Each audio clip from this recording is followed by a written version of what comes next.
तो म्हणेला कोणती सुद्धा हे संन्यास योग विचारिता मोक्षकर तत्वता दोन्हीही होती. तरी जाना नेना सकळा हा कर्मयोग क्रीळ प्रांजळा.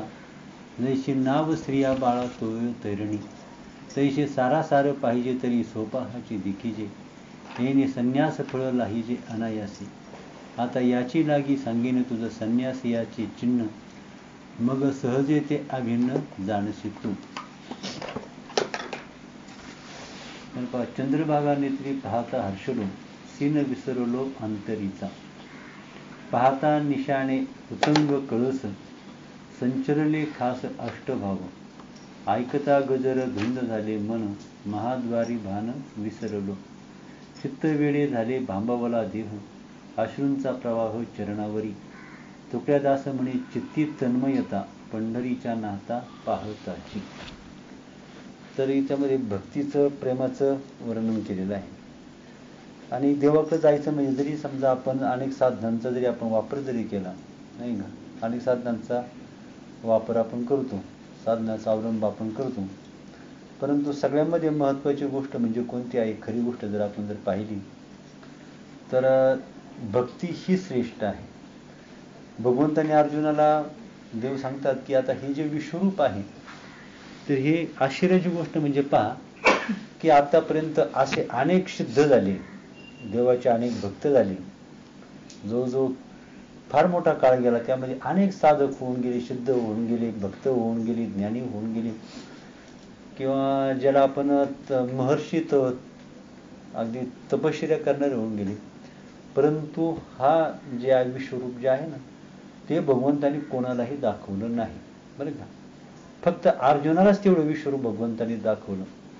मग अर्जुनाला का दाखवलं, असं एवढं काय केलं अर्जुनानं, का दाखवलं, तर फक्त त्याच्या ठिकाणी अनन्य भक्ती प्रेम त्याच्या ठिकाणी अंतःकरणामध्ये होतं. मग आता कोणाला वाटत नाही आपल्या ठिकाणी भक्ती असावी नाही का, ही भक्ती श्रेष्ठ आहे. आणि ह्या भक्तीच्या साह्यानं म्हणूनच देवाने त्याला विश्वरूप दाखवलं. तर विश्वरूप दाखवल्यानंतर मग तर पुढची गोष्ट अशी आहे की अर्जुनाला एक आश्चर्य अशा प्रकारचं वाटलं, ते विश्वरूप पाहिलं आणि देवाने पुन्हा जे आता विषय सांगितला तो महत्वाचा आहे. का अर्जुना तुला मी आता एक सांगतो की जेव्हा जेव्हा तुला पुन्हा हे विश्वरूप पाहावं असं वाटेल नाही का, हे विश्वरूप तुला कशाने पाहता येईल, तर माझ्या अनन्य भक्तीच्या योगानंच तुला, जेव्हा तुला इच्छा होईल मग तेव्हा हे विश्वरूप तू कसं पाहता येईल, तर अनन्य भक्तीच्या योगाने. आता अनन्य भक्ती म्हणजे काय आहे, तर ज्याला ईश्वराबद्दल जे प्रेम आपण म्हणतो तर तेच खरं अनन्य भक्ती आहे. आणि त्या भक्तीचं लक्षण आहे, काय लक्षण सांगितलं की नामदेव महाराजांनी सांगितलं, परवा मी उल्लेख केला पण नेमकं थोडासा उल्लेख करायचा राहिला की पुलक रोमांच जाई नाही उठिले नाही का, पुलक रोमांच जवळ नाही उठिले, झाले नाही सजल नयन, आणि हरिभक्तीचे सुख जे कळले म्हणती, लटिके मुलीजी ती उभे लोकी, त्याला खरी भक्ती म्हणतात. मग ती भक्ती बाबा काय सांगायचे पहा, ही खरी भक्ती आधी ज्ञान आहे नाही का, आधी आत्मज्ञान आहे आणि आत्मज्ञानानंतर ती भक्ती आहे. आणि ती भक्तीचं लक्षण काय आहे, तर त्या भक्तीचं लक्षण आहे देवाबद्दलचं अत्यंत प्रेम. आणि हे कधी प्राप्त होईल, तर त्यासाठी पहा आता जरी नाना किती आपण साधनांचा वापर करा नाही का, तुका म्हणे कृपा करील नारायण आणि तरीच हे वर्म पडे ठावे, देवाची कृपा झाल्याशिवाय नाही का ही काही प्राप्त होणार नाही. आणि म्हणून यासाठी काय सांगितले, माय आणि लेकरूच व्हायला पाहिजे नाही का. आता समुद्र कुठं आहे आणि चंद्र कुठं आहे नाही का, चंद्र आकाशामध्ये, समुद्र इथं आहे, परंतु पौर्णिमेचा चंद्र पाहून काय होतं, समुद्राला सुद्धा भरती येते, एवढा फरक आहे. किंवा तो मोर जेव्हा आता पहा अनन्यता कशी असते, मोर जेव्हा काय असतो आकाशामध्ये मेघ आले, काय नाते आहे त्यांचं की आकाशामध्ये मेघ आले की मोर काय होतो, त्या मेघांना पाहून धुंद होतो, त्याला प्रेमाचं भरतं येतं आणि त्या प्रेमाच्या भरामध्ये तो काय करतो, कसा नाचतो, अगदी ध्येयभान विसरून तो नाचतो नाही का. मोर नाचतो ध्येयभान विसरून नाचतो, प्रेमाचं भरतं पाहून नाही का, असं भरतं येतं त्याच्या अंतःकरणामध्ये आणि मग तो त्या प्रेमाने तो नाचतो. मग मोर जेव्हा नाचायला लागतो नाही का, तेव्हा लांडोरी जवळ असते नाही का, ती लांडोर असते ना ती जवळ असते, परंतु मोर नाचताना तिचं लक्ष एकटक असतं, तिचं लक्ष एकटं कशाकडे असतं तर त्या मोराच्या डोळ्याकडे अश्रुंकृतीचं लक्ष असतं, नाही का. मग अश्रुंक कसं लक्ष असतं की मोर नाचायला लागला का त्या आनंदाश्रूने काय होतं, त्या मोराच्या डोळ्यामध्ये अश्रू निर्माण होतात आणि ते अश्रू पडली की ती लांडूर काय करते, ती प्राशन करते, नाही का. ती घेते मोराच्या डोळ्यातले अश्रू, ती घेते आणि ते अश्रू घेऊन ती काय करते, तिथून गर्भधारण होते. हा कसा निसर्गाचा नियम आहे किंवा भगवंताचं कसं हे अघटित अशा प्रकारचं भगवंताचं कृत्य आहे. म्हणून हे कसं आहे तर अनन्य भक्ती अशा प्रकारची. म्हणून जोपर्यंत अंतःकरणामध्ये असं प्रेमाचं लक्षण. मग यमुना नदी आहे यमुना नदी, तर त्या उद्धवाला जायचं होतं, यमुनेवर जायचं होतं. म्हणे आता यमुना कशी आहे, यमुना कुठं आहे, तर खूण भगवंताने सांगितले म्हणे तू आधी असं कर, गोकुळामध्ये जा आणि त्या गोपींचे जे अश्रू आहेत ते अश्रूंचा पाठ झालेला आहे, नाही का. तर अश्रूंचा पाठ जो वाढत वाढत झालेला आहे ना, तर तीच काय म्हणे यमुना नदी आहे. मग कबीरानं सुद्धा सांगितलं पा भक्ती प्रेम कसं असतं. कबीर कबीर क्या कहे, नाही का, ज्या यमुना के तीर, नाही का. आणि एक एक गोपी के प्रेम में बह गए कोटी कबीर, तर नाही का अशा त्या प्रेमामध्ये. तर एक कबीर काय इतकं त्या गोपींचं असं अनन्य प्रेम होतं की त्या प्रेमामध्ये काय झाले तर कोट्यवधी अशा प्रकारचे कबीर त्यामध्ये वाहून गेले, अशा प्रकारचं प्रेम होतं. आणि म्हणून तर त्या भगवंताच्या स्मरण, आईला जसं मुलाची आठवण झाली तर अंतःकरणात प्रेम असतं. आई जेव्हा मुलाचं स्मरण करते, मुलीचं स्मरण करते, तर त्या स्मरणाचा परिणाम काय होतो तर तिच्या डोळ्यातून अश्रू येतात, नाही का. आणि ते अश्रूच काय करतात तर खरं प्रेमाचे निदर्शक असतात. मग तसं भगवंताच्या स्मरणानं, नाही का, जोपर्यंत, नाही का, जोपर्यंत भगवंताच्या स्मरणानं डोळ्यातून अश्रू येत नाहीत तोपर्यंत भक्ती खरी नाही, नाही का. हे खरं अनन्य भक्तीचं लक्षण आहे. आईला मुलीची आठवण झाली का तिच्या डोळ्यातून पाणी येतं. मग ती काय पाणी कसं येतं, आपोआप येतं. ते आवरू शकत नाही ते पाणी, नाही का. असं भगवंताचं पाणी, तसं त्याला प्रेम म्हणतात, नाही का. आणि प्रेम जे आहे तर आधी आपण नमस्कार करतो तर तो ओळखीच्या माणसाला करतो का अनोळखी माणसाला करतो, ओळखीच्या माणसाला नमस्कार करतो. मग तशा प्रकारे आधी ज्ञान, देवाची ओळख होते, नाही का. देवाची ओळख होते ज्ञानाने. तो साक्षात्कार म्हणतात पा त्या करतळी आवळे तैसा हारी. तर ज्ञानी जो असतो ना तर त्याला, आता मी तुम्हाला पाहिलं आपले एकमेकांची, तुम्ही कसे आहात सांगायची गरज आहे का. मी डोळ्यांनी साक्षात पाहिलेलं आहे, साक्षात डोळ्यांनी पाहिलेलं आहे. मग तसा भक्त जो असतो ना तर आपण देवाचं हे याला काय म्हणतात शब्दज्ञान, याला परोक्ष ज्ञान म्हणतात पा. हे परोक्ष ज्ञान आहे. आणि हे जे परोक्ष ज्ञान जे आहे हे फक्त काय करतं, आत्म्याचं साक्षात दर्शन घडवत नाही. ज्ञानाचे दोन प्रकार आहेत, एक परोक्ष ज्ञान आहे आणि एक अपरोक्ष ज्ञान आहे, नाही का. परोक्ष ज्ञान, परंतु परोक्ष ज्ञान महत्वाचं आहे, कारण परोक्ष ज्ञान जेव्हा दृढ होतं, नाही का. अपरोक्ष ज्ञानाशिवाय अपरोक्ष ज्ञानाकडे आपल्याला जाता येत नाही. ज्ञानाच्या पायऱ्या आहेत त्या, आधी परोक्ष ज्ञान, काय अपरोक्ष ज्ञान. परंतु बरेच जण काय होतात, परोक्ष ज्ञानाच्या ठिकाणीच थांबतात, पुढे त्यांची मजल जात नाही. मग आता परोक्ष ज्ञानानं काय होतं, ज्ञानाची जी साधनं आहेत ना, श्रवण मनन निधिध्यास आणि साक्षात्कार, ही ज्ञानाची 4 साधने, बरं का. आत्मज्ञानाची 4 साधने आहेत. आपल्याला माहिती आहे की श्रवणच पाहिजे, श्रवणाशिवाय ज्ञान निर्माण होत नाही, नाही का. श्रवण हे बेस आहे, हा पाया आहे. आणि श्रवण सुद्धा काय आहे तर कोणत्याही ग्रंथाचा उपक्रम आणि संवार, नाही का, उपक्रम आणि उपसंहार इथपर्यंत श्रवण करणं. माऊलींनी 9000 ओव्या कशा करता लिहिलेल्या आहेत. संपूर्ण ज्ञान भगवंतांनी 700 श्लोकांमध्ये सांगितलं. त्या 700 श्लोकांचा विस्तार ज्ञानेश्वर महाराजांनी 9000 ओव्यांच्या मध्ये केलेला आहे आणि संपूर्ण ज्ञान त्याच्यामध्ये आलेलं आहे. कोणताही संशय न ठेवता, न्यूनता न राहता हे 700 श्लोकामध्ये हे भगवंतांनी ज्ञान सांगितलं. मग आता तर त्या ज्ञानाकरता काय आहे, केवळ श्रवण. पहिल्यांदा श्रवणाशिवाय ज्ञान कुणालाच होऊ शकत नाही. आता आपण कीर्तन प्रवचन ऐकतो, काही ऐकतो, याला श्रवण म्हणत नाहीत, नाही का. काही ऐकण्याला श्रवण म्हणत नाही. त्यानंतर अजून एक सांगायचं तर श्रवणास जर समजा मनन जर केलं आपण नाही तर केलेलं श्रवण हे फुकट जातं, नाही का. श्रवणासाठी आपण म्हणतो माझ्या लक्षात नाही राहिलं, लक्षात नाही राहिलं. घरात एखादी वस्तू असते ती आपण कुठे ठेवली ती आपल्या लक्षात राहत नाही, बरोबर आहे ना. परंतु जेव्हा आपण म्हणतो ही वस्तू आपण अनेक ठिकाणी या ठिकाणी ठेवलेली आहे, आपण त्याचा असा विचार करतो, पुन्हा पुन्हा विचार जर केला तर ते स्मरण राहत असतं. स्मरणाची ही रीत आहे. आपलं वाटत असं ना लक्षात राहावं, लक्षात राहावं याला उपाय काय. एकदा ऐकलं पुन्हा जर पाहिलं नाही, समजा काल कीर्तन ऐकलं आपण, पुन्हा जर त्याचा विचार केला नाही तर एक शब्द हे आठवणार नाही.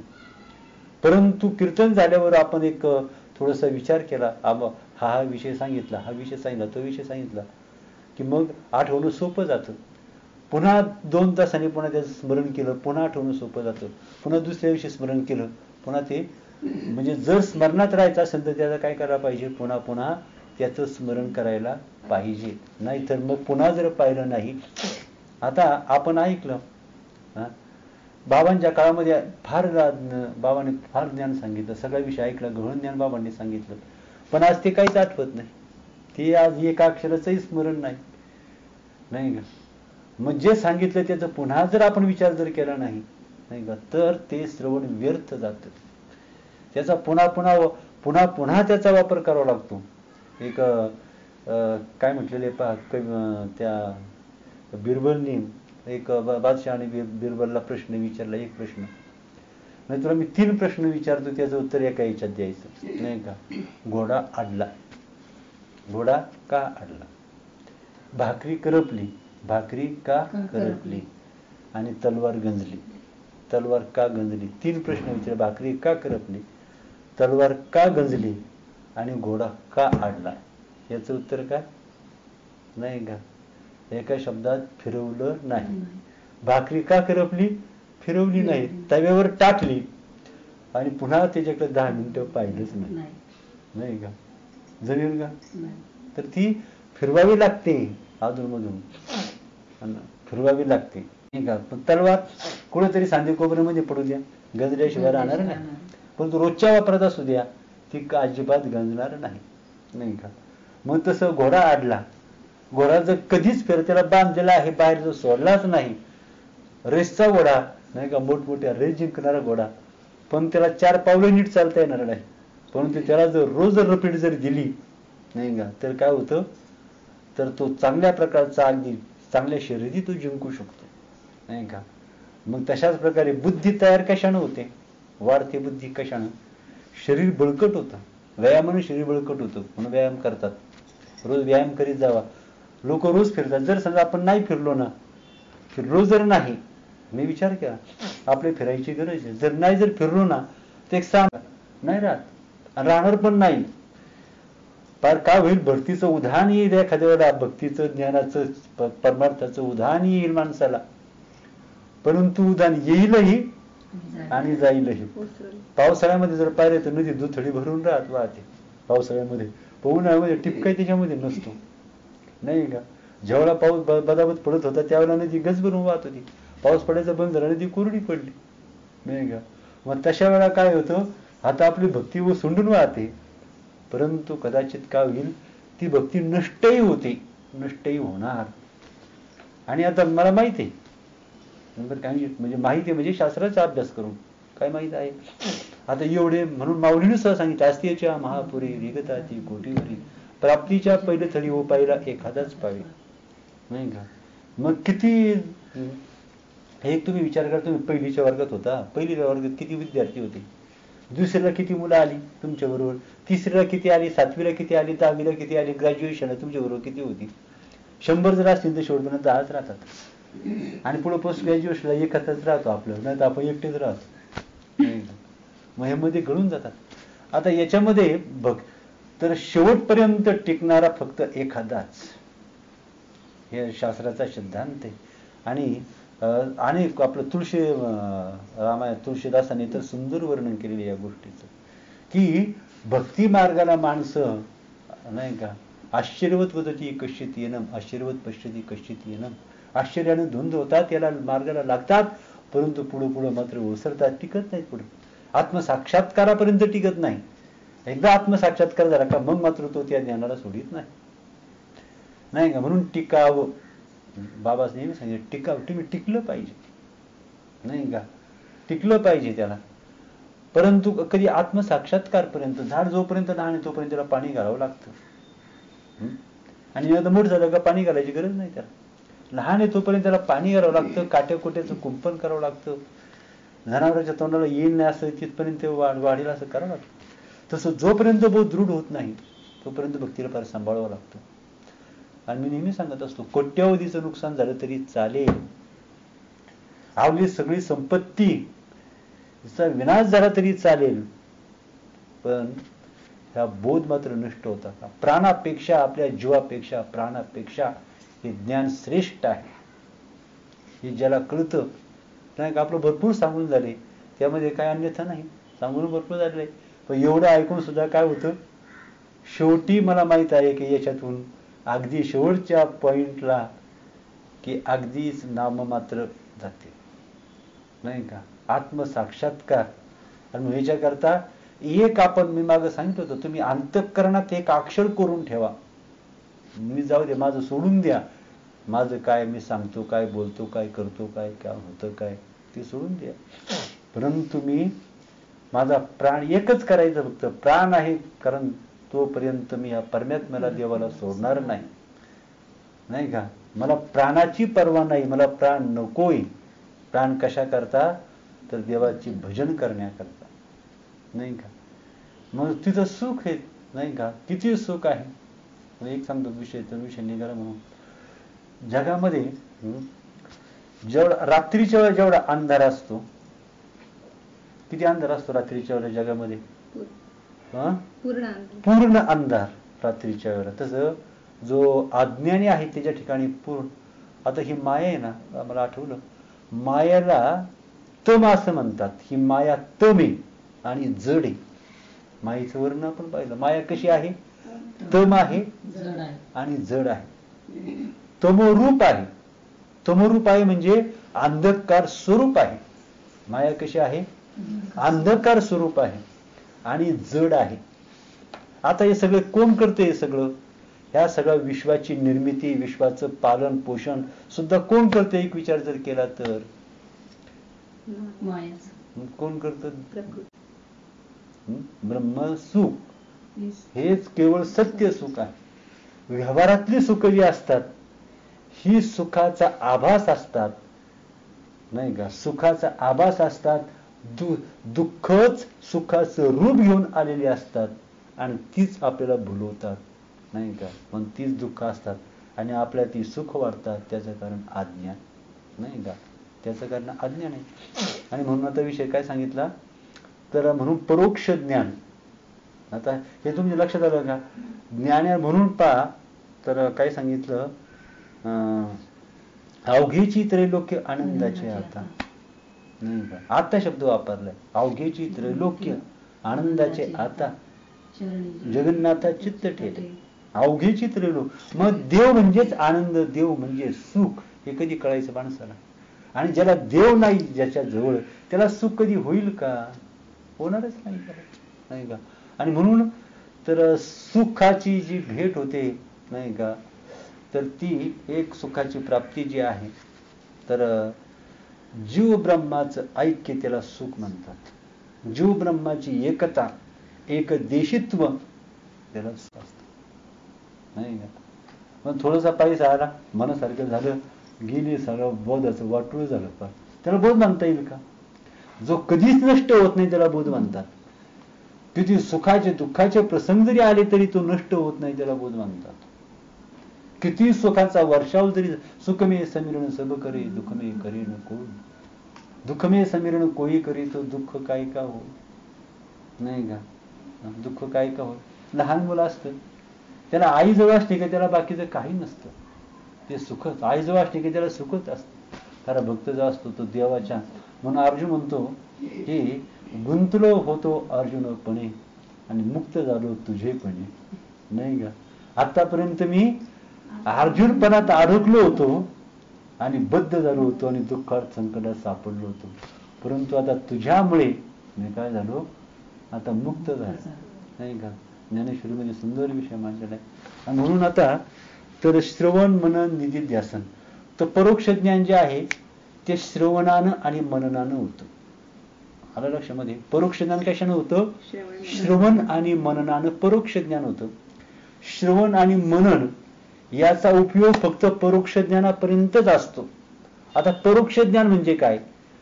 देव आहे म्हणजे बऱ्याच लोक म्हणतात कसला आला देव, काय देव आहे असा निश्चय होणं हे परोक्ष ज्ञानाचं काम.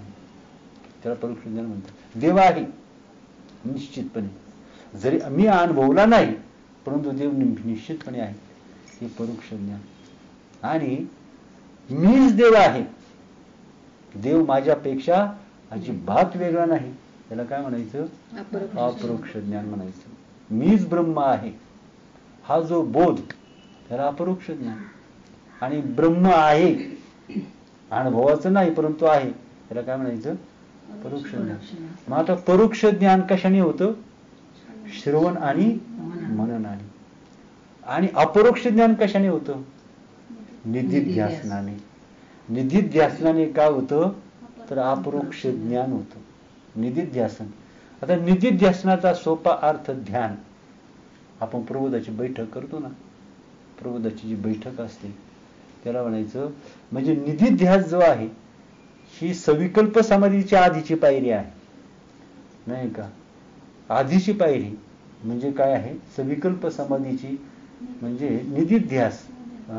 ती निधिध्यास जेव्हा परिपक्व होतो तेव्हा सविकल्प समाधी होते, नाही का? आणि ती त्या सविकल्प समाधीच्या आधीची पायरी, नाही का? उत्तम निधिध्यासन. उत्तम निधिध्यासन म्हणजे सविकल्प समाधी. मग ती सविकल्प समाधी, नाही का? मग निर्विकल्प समाधी. मग त्याच्यातून काय होतं? हा बोध पक्का होतो, म्हणजे आत्मसाक्षात्कार होतो. म्हणूनच आत्मसाक्षात्कार करून घ्यायला ध्यान धारणेशिवाय पर्याय.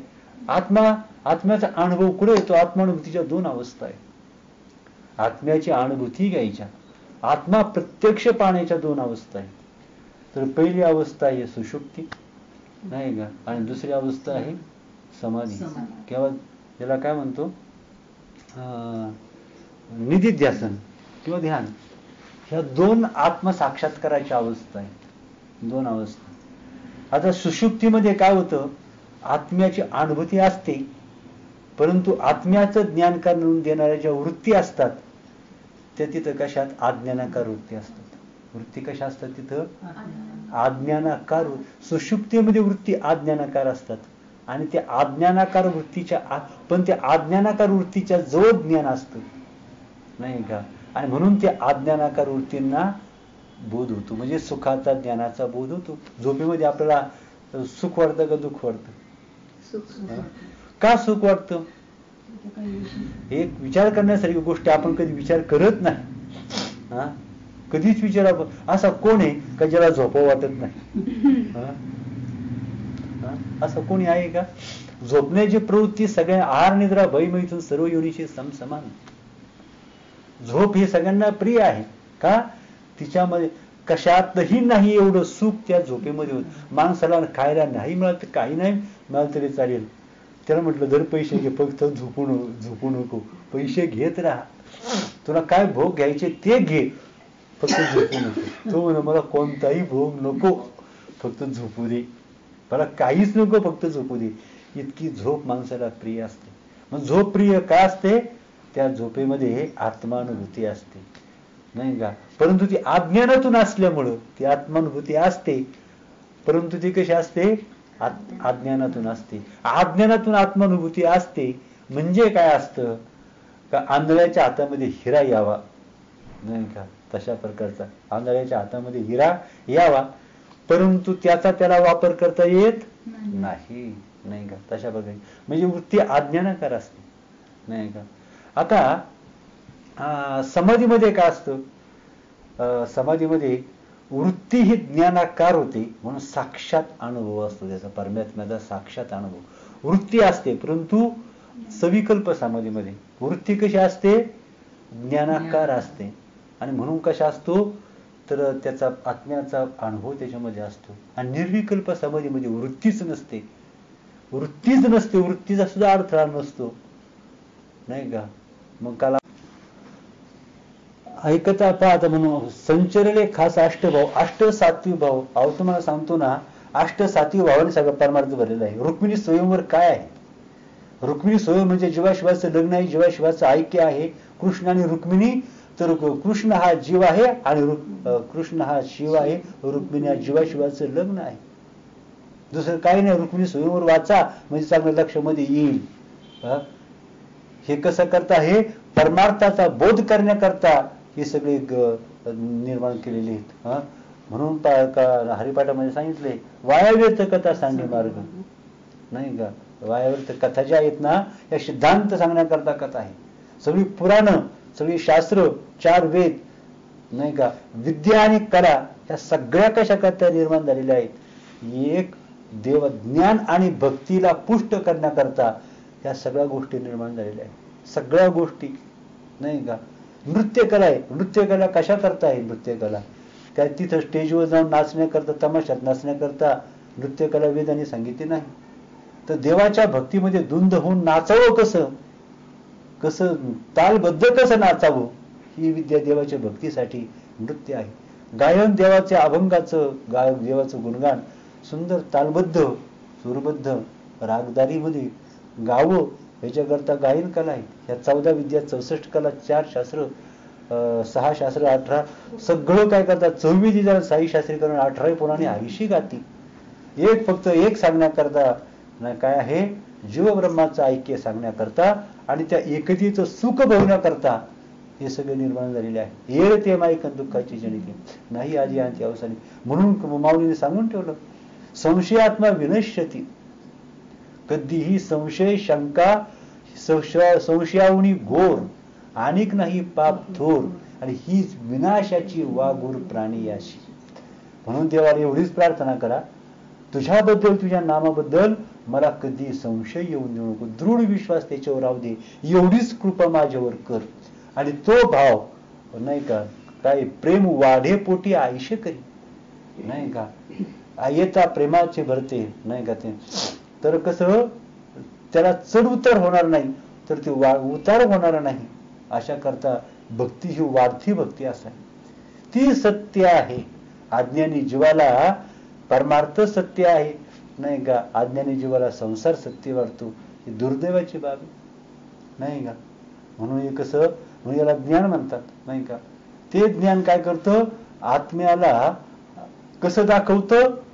तर म्हणतात, अर्जुना तू मला जसा समोर पाहतोस, नाही का, मी तुम्हाला जसा जितकं स्पष्ट पाहतो तितकं ज्ञानी ब्रह्मस्वरूपाचा साक्षात अनुभव तो घेत असतो, नाही का.